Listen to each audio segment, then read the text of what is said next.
SK Khader బాషా MCPIU party రాష్ట్ర సహాయ కార్యదర్శి కేంద్ర కమిటీ సభ్యుడు.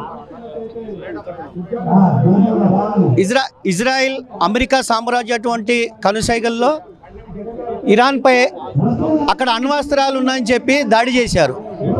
మరి అక్కడ అణ్వస్త్రాలు ఉన్నాయి దాడి చేసిన కాకుండా ఈ రెండు దేశాలు భీకర యుద్ధాలు చేస్తూ ఉంటే, దాడులు చేస్తూ ఉంటే అమెరికా నాకు 15 రోజులు టైం కావాలి, ఏం చేయాలి చర్చలు అని చెప్పారు. మరి 15 రోజులు టైం ఉండగానే అమెరికా కూడా ప్రత్యక్షంగా ఇరాన్పై దాడి చేసిందంటే ఎంత దుర్మార్గమైనటువంటి చర్య, అబద్ధం అన్నమాట. అమెరికా అధ్యక్షుడు డొనాల్డ్ ట్రంప్ పచ్చి అబద్ధాల కోరు.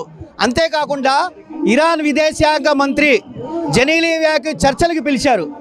చర్చలకి రాకుండానే అతన్ని ఆ దేశంలోనే చంపాలనుకున్నారు.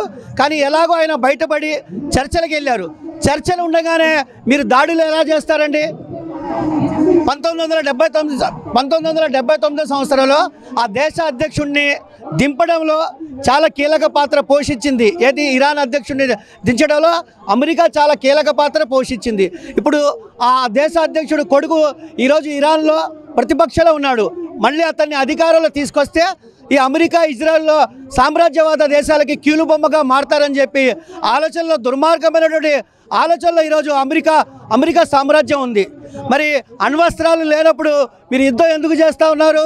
మరి ఉత్తర కొరియాల దగ్గర కూడా అణ్వస్త్రాలు ఉన్నాయిగా, ఆయుధాలు ఉన్నాయిగా, అణ్వాయుధాలు. మరి వాటిపై మీరు ఎందుకు యుద్ధం చేయట్లేదు?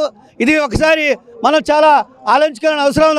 ఏదైనప్పటికీ కూడా ఏ యుద్ధాలు జరిగినప్పుడు కూడా ధరలు పెరిగే అవకాశాలు ఉన్నాయి. పేద మధ్య తరగతి కుటుంబాలు చిన్నపోయిన పరిస్థితి ఉంది. కాబట్టి వామపక్షాలుగా ఎంసీపీ పార్టీగా మేము యుద్ధానికి వ్యతిరేకం, శాంతిని కోలుకుంటామని చెప్పి మీ ద్వారా కోరుతున్నాను.